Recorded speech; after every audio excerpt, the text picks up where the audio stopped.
नमस्कार, मैं हूं आपके साथ किमी। स्वागत है आपका हमारी इस खास पेशकश में। भारत में लोकतंत्र की जड़ें इतनी गहरी हैं कि इसकी चर्चा पूरी दुनिया करती है। भारत को दुनिया का सबसे बेहतरीन लोकतांत्रिक देश कहते हैं, लेकिन आज से 48 साल पहले एक वक्त ऐसा भी आया था जब भारत का लोकतंत्र खतरे में पड़ गया था। देश की जनता पर सत्ता की हनक में आपातकाल थोप दिया गया था और इसकी आड़ में लोकतंत्र के हर एक पहरेदार को मुश्किलें झेलनी पड़ी थी। कई फैसलों की वजह से जनता त्राहिमाम करने लगी थी। आपातकाल का दाग तत्कालीन प्रधानमंत्री इंदिरा गांधी पर लगा और इसका जिम्मेदार उनके बेटे संजय गांधी को बताया गया। आज भी लोकतंत्र के दौरान मिले जख्मों के निशान याद कर लोग सिहर जाते हैं। आज हम आपके लिए लेकर आए हैं इसी आपातकाल की पूरी कहानी, जिसमें सत्ता का नशा है, देश की जनता को मिले जख्मों की लंबी फेहरिस्त है।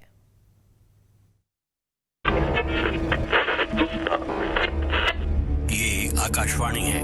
एक आवाज। अब आप प्रधानमंत्री श्रीमती इंदिरा गांधी का राष्ट्र के नाम संदेश सुनिए। चंद अल्फाज। भाइयों और बहनों, राष्ट्रपति जी ने आपातकाल की घोषणा की है और देश के 60 करोड़ 763 लोगों तक ऑल इंडिया रेडियो से पहुंच रहा था इंदिरा गांधी का हुक्म। This is nothing to panic about. तब तक दिल्ली मॉनसून का इंतजार कर रही थी। सियासी पारा चढ़ने के साथ राजनीति का पारा चढ़ता जा रहा था। हुकूमत बदलने की सबसे बड़ी जंग चरम पर पहुंच रही थी। पूरा देश बस सुबह होने का इंतजार कर रहा था। तभी एक फैसले ने पूरे देश के पसीने छुड़ा दिए।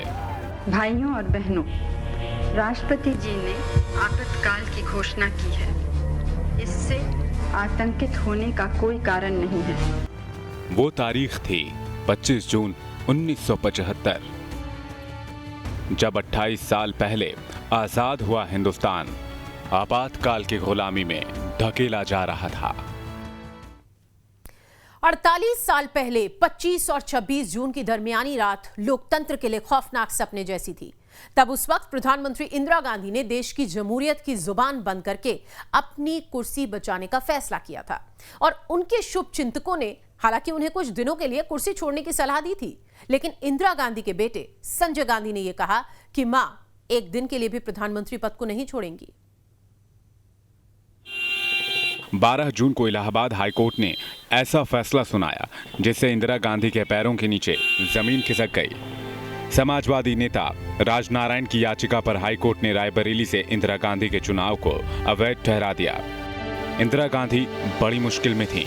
इंदिरा गांधी का तर्क ये था कि देश की आंतरिक सुरक्षा को बहुत खतरा पैदा हो गया, इसलिए हमको इमरजेंसी लगानी पड़ी है।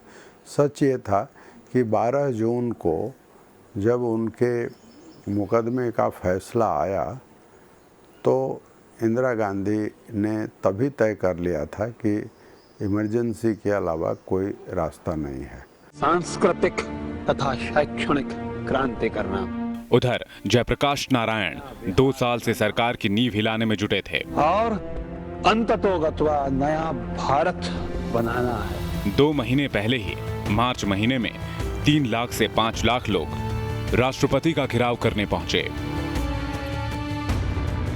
144 खंभों वाली संसद से इंदिरा गांधी को बेदखल करने की मांग बुलंद करने लगे। 25 जून को जयप्रकाश नारायण ने नई लोक संघर्ष समिति का ऐलान किया और सविनय अवज्ञा आंदोलन छेड़ दिया। देश की ऐसी दुर्दशा के लिए कम से कम मैंने आजादी की लड़ाई नहीं लड़ी थी। प्रधानमंत्री इंदिरा गांधी की बेचैनी बढ़ती जा रही थी। हाईकोर्ट का फैसला और जेपी आंदोलन में उलझी इंदिरा गांधी के लिए घर में ही चुनौती की पृष्ठभूमि तैयार की जा रही थी। 24 जून को कांग्रेस नेता चंद्रशेखर के घर 3 रेस कोर्स लेन में कांग्रेस के 54 सांसद चाय की चुस्कियां ले रहे थे और चंद्रशेखर का ये शक्ति प्रदर्शन भी हिंदुस्तान की सबसे शक्तिशाली प्रधानमंत्री की जल्द से जल्द कुछ करने की बेताबी बढ़ा रहा था। इसके कुछ ही घंटों के भीतर जब दिल्ली में अंधेरा छा रहा था, तभी इंदिरा गांधी ने अपने भरोसेमंद नेताओं की मीटिंग तलब की। मैं उस मीटिंग को कवर कर रहा था, टी पार्टी या चंद्रशेखर हाउस। 54 कांग्रेस एमपीज वहां पे पहुंचे। मिसेस गांधी को ये लगा कि पार्टी में स्प्लिट हो जाएगी, वो नहीं चाहती थी। उसको 2 दिन के बाद उन्होंने इमरजेंसी लगा दी। वो किसी को नहीं पता था कि क्या करेंगी, कि वो कैसे करेंगी। दिल्ली में जैसे जैसे अंधेरा बढ़ने लगा, इंदिरा गांधी के खास सिपहसालारों की मीटिंग में हलचल बढ़ती गई। इस मीटिंग में 2 हस्तियां सबसे अहम किरदार निभा रही थीं, जिसमें पहले थे इंदिरा गांधी के बेटे संजय गांधी। इंदिरा गांधी के पुत्र मोह ने सन 70 में मारुति उद्योग से सामने आए संजय गांधी को बेकाबू बना रखा था। मां के प्रधानमंत्री बनने के बाद वो प्राइम मिनिस्टर हाउस को सत्ता का केंद्र बना चुके थे। पार्टी और सरकार में संजय गांधी की हैसियत इतनी बढ़ चुकी थी कि कांग्रेस से ज्यादा हैसियत उस यूथ कांग्रेस की होने लगी थी जिसकी अगुवाई कर रहे थे खुद संजय गांधी। इस मीटिंग में दूसरे सबसे अहम किरदार थे पश्चिम बंगाल के मुख्यमंत्री सिद्धार्थ शंकर रे, जिनको नक्सलियों के खिलाफ चलाए अभियान के बाद लोकतंत्र का तानाशाह माना जाने लगा था और पश्चिम बंगाल को दिल्ली के करीब ला चुके जिस नेता को संजय गांधी की बातों से सबसे ज्यादा इत्तेफाक रहता था। कहा जाता है कि जब बाकी नेता इंदिरा गांधी को कुर्सी छोड़ देने की सलाह दे रहे थे, संजय गांधी और सिद्धार्थ शंकर रे ने ही बेहद खतरनाक सलाह दी और इंदिरा गांधी को वही खतरनाक फैसला सबसे अच्छा लगा। आधी रात हो रही थी और प्रधानमंत्री ने सिपहसालारों की मीटिंग खत्म करने के बाद 2 नेताओं को एक दस्तावेज के साथ रायसीना हिल्स की ओर रवाना कर दिया। पूरा देश सो रहा था और तभी कांग्रेस के 2 नेता सिद्धार्थ शंकर रे और आर.के. धवन राष्ट्रपति भवन पहुंच रहे थे। राष्ट्रपति भवन में उन्होंने राष्ट्रपति फखरुद्दीन अली अहमद से मुलाकात की और जब वो राष्ट्रपति भवन से बाहर निकले तो देश 19 महीने की तानाशाही और दहशतगर्दी के आलम में गुम होने जा रहा था।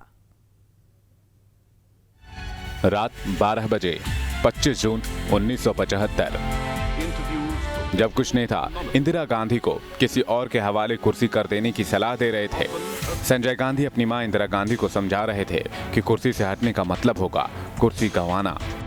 इस सलाह के बाद इंदिरा गांधी ने राष्ट्रपति से संविधान के तहत संविधान का उल्लंघन करके जिस फैसले पर हस्ताक्षर कराए, वो फैसला था धारा 352 के तहत देश में आपातकाल लागू करने का। अभी यहीं पर शाह कमीशन की मेरे पास रिपोर्ट है, जिसने इमरजेंसी के ज्यादतियों की जांच की थी।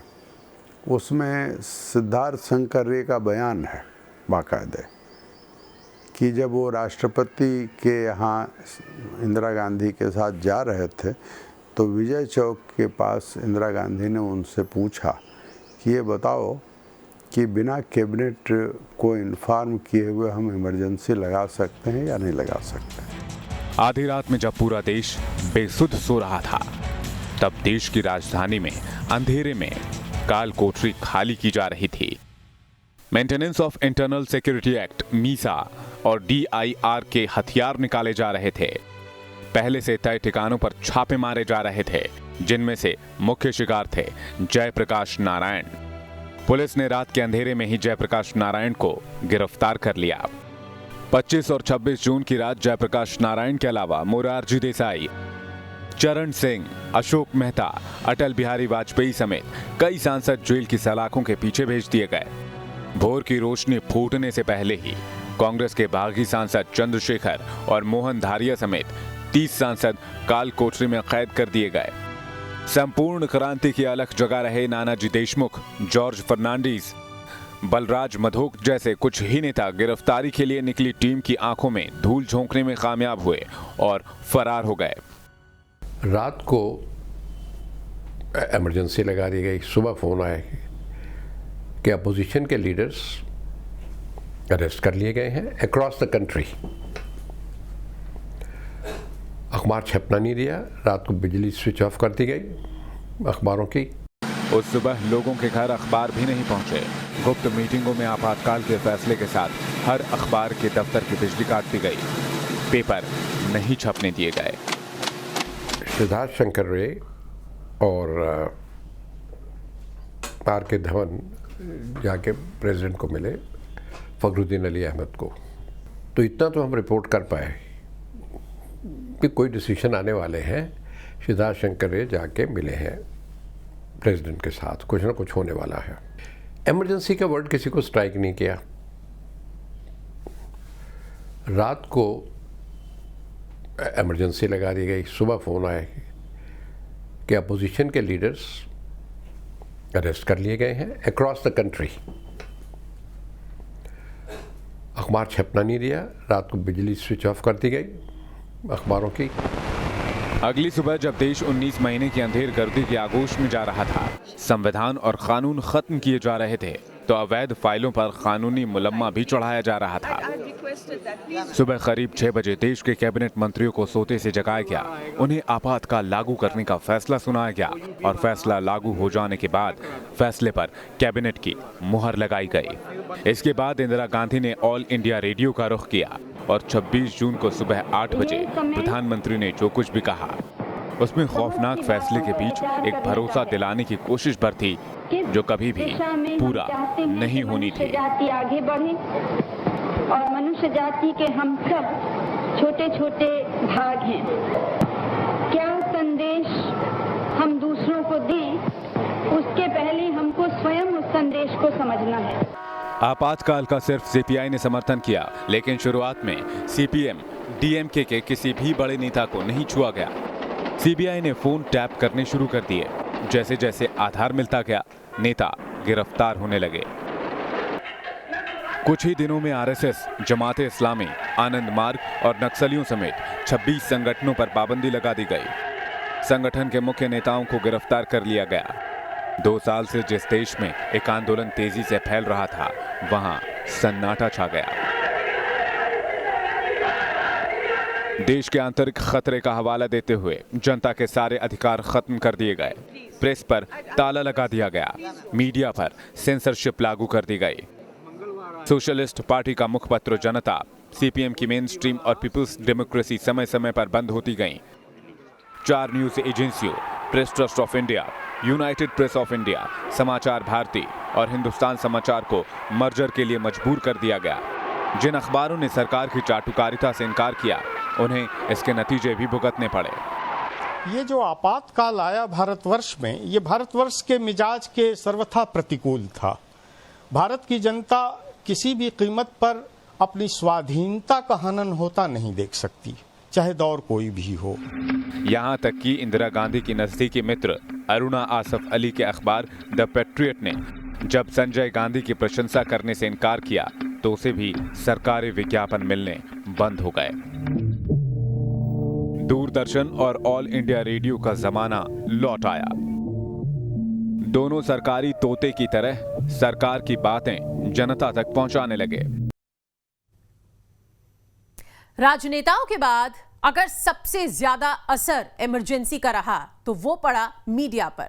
जी हां, इंडियन एक्सप्रेस और स्टेट्समैन जैसे अखबारों को अगर छोड़ दिया जाए तो ज्यादातर अखबारों ने मुंह बंद कर लिया, लेकिन इंदिरा गांधी और संजय गांधी का दमन चक्र चलता रहा।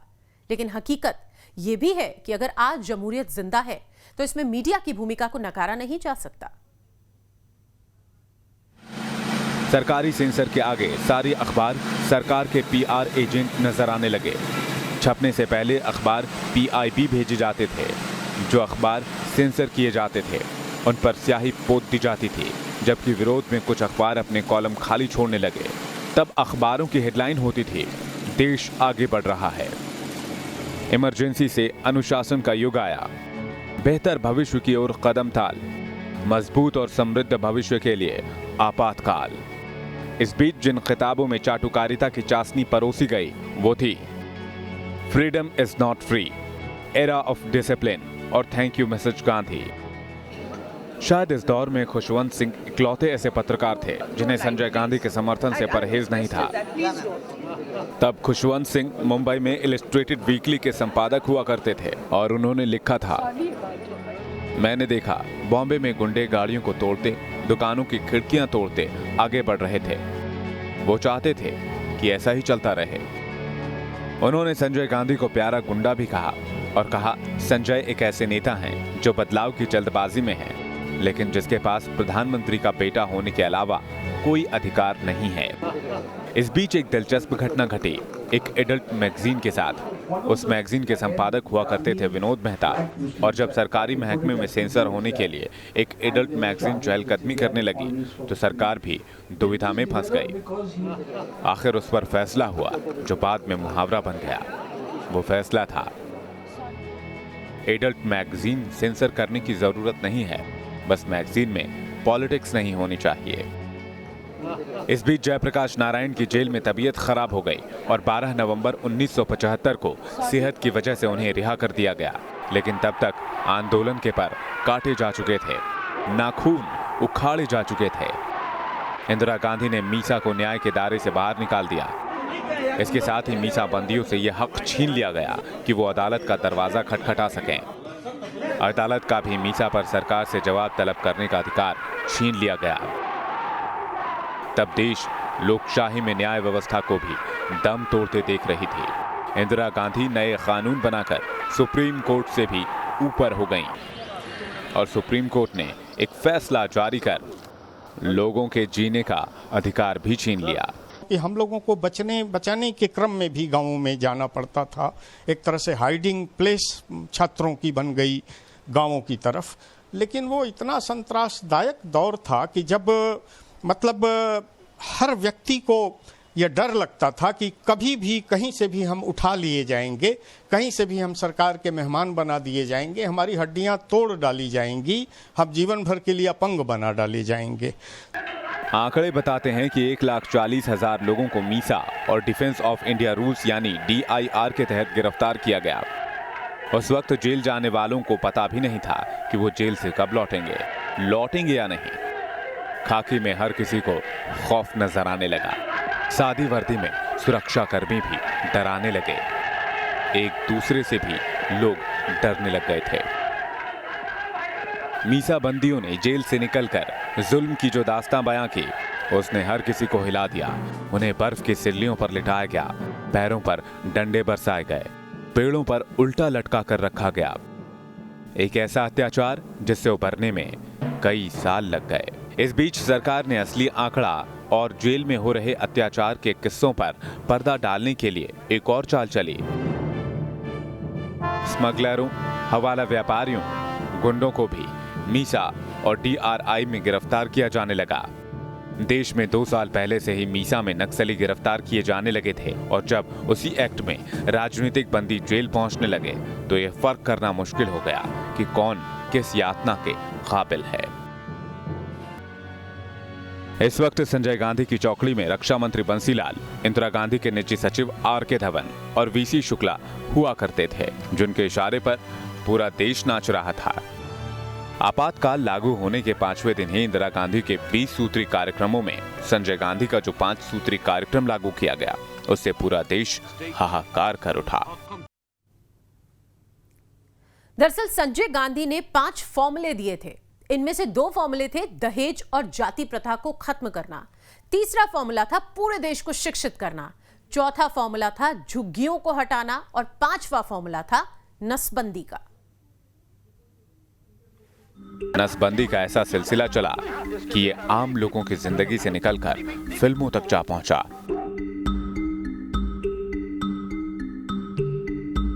व्यंग के सहारे पर्दे पर उन लोगों का दर्द उभारा गया जिनकी संख्या 19 महीने में 83 लाख तक पहुंचनी थी।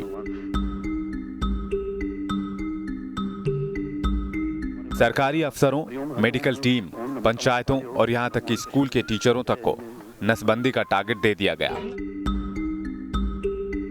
इस अभियान में ऐसे नौजवान भी भेंट चढ़ गए जिनकी शादी नहीं हुई थी।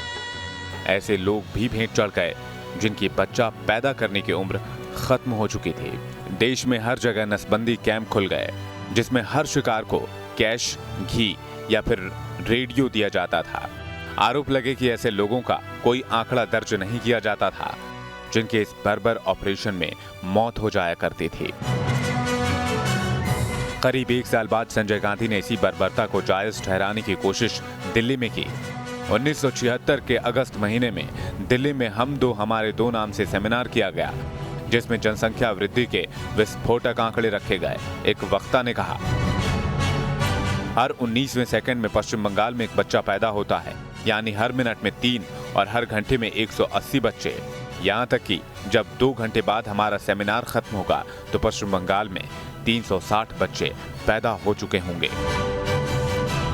तब देश की आबादी 60 करोड़ हुआ करती थी और संजय गांधी ने 60 करोड़ आवाम को आतंक के दौर में झोंक दिया, जो इंदिरा गांधी के लिए भी विस्फोटक साबित हुआ। लेकिन कहते हैं कि ज्योतिषियों ने एक बार फिर देश की तकदीर बदल दी। ज्योतिषियों ने इंदिरा गांधी को बताया था कि अगर वो मकर संक्रांति के बाद कोई घोषणा करती हैं तो वो शुभ होगी, और सब कुछ मंगल करने के लिए इंदिरा गांधी ने 18 जनवरी 1977 को आपातकाल खत्म करने का ऐलान कर दिया। इंदिरा गांधी ने चुनाव कराने का ऐलान कर दिया और इसी के 2 दिन के अंदर जेल में जनता पार्टी का जन्म हुआ। नसबंदी का दौर थमा, विपक्ष जेल से बाहर आने लगा। 20 मार्च 1977 को मीडिया पर सेंसरशिप हटा दी गई। 21 मार्च 1977 को आपातकाल खत्म कर दिया गया। लेकिन इसके साथ ही राजनीति का एक इतिहास, एक सबक बन गया। सबक ये कि गरीबी हटाओ के नारे से 71 की ऐतिहासिक जीत के बाद इंदिरा गांधी जनता से दूर हो गईं। जब वापस आई तो मैंने एक जगह मिसेस गांधी से पूछा, मेरे को मैं इतना सीनियर जर्नलिस्ट नहीं था, कहीं पे बोला मैं कि don't you think it was a blunder? थोड़ा रुक के कहती है इट वाज ए मिस्टेक। मैं कहा क्यों मिस्टेक थी? कहती मैं इंटेलिजेंसिया की सपोर्ट खो बैठी हूँ उससे, इमरजेंसी से। 349 सीटें लेकर भी इंदिरा राज नहीं कर पाई। तख्त उछाले गए, ताज उछाले गए और जमहूरियत एक बार फिर जिंदा हो गई। जिन इंदिरा गांधी ने सैकड़ों नेताओं को जेल में ठूंसा था, उन्हें खुद जेल जाना पड़ा। आपातकाल का सबसे बड़ा सबक ये रहा कि 1975 के बाद देश में कभी आपातकाल लगाने की हिम्मत कोई प्रधानमंत्री जुटा ही नहीं पाया।